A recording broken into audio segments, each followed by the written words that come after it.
Did Harvard researchers conclude that men must have sex at least 21 times a month to avoid prostate cancer? No, that's not true. A Harvard study did suggest there is a benefit of lower risks of prostate cancer linked to a higher frequency of ejaculations, including masturbation and nocturnal emissions by men, but it did not conclude that 21 ejaculations a month would remove all risks of the disease. It also did not conclude that men must have 21 ejaculations a month or else they would get prostate cancer.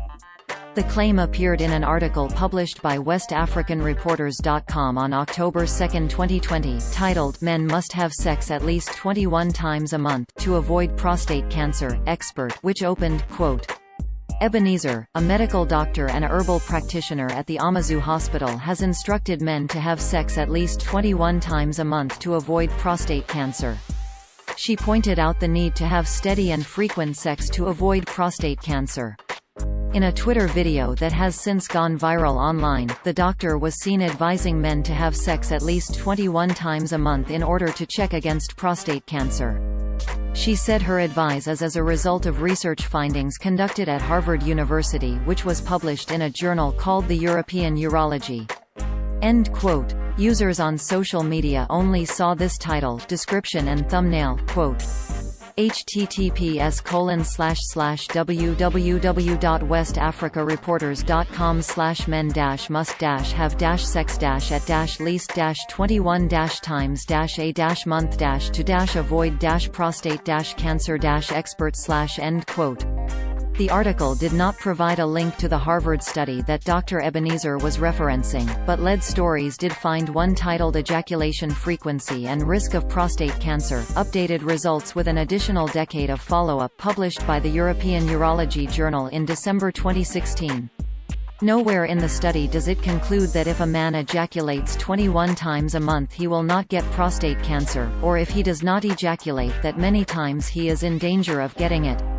Still, it does suggest that ejaculations, including sex with a partner or masturbation alone, has some beneficial impact on the risks for prostate cancer. Quote, evidence suggests that ejaculation frequency may be inversely related to the risk of prostate cancer (PCA), a disease for which few modifiable risk factors have been identified. End quote. The study began tracking nearly 32,000 American men between the ages of 20 and 50 in 1992, asking them about frequency of ejaculations. This is a summary of the results, written in terms understood by scientists, quote, during 480,831 person years, 3,839 men were diagnosed with PCA. Ejaculation frequency at age 40 to 49 years was positively associated with age-standardized body mass index, physical activity, divorce, history of sexually transmitted infections, and consumption of total calories and alcohol. Prostate-specific antigen (PSA) test utilization by 2008, number of PSA tests, and frequency of prostate biopsy were similar across frequency categories.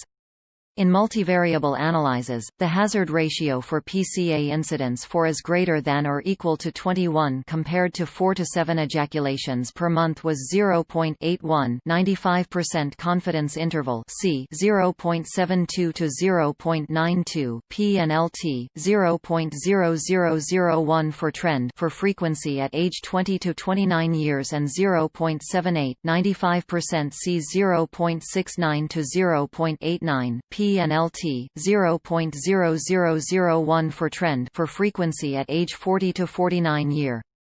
End quote. The conclusion may be easier to understand, quote, these findings provide additional evidence of a beneficial role of more frequent ejaculation throughout adult life in the etiology of PCA, particularly for low-risk disease. End quote. The summary is even easier, quote, we evaluated whether ejaculation frequency throughout adulthood is related to prostate cancer risk in a large U.S.-based study.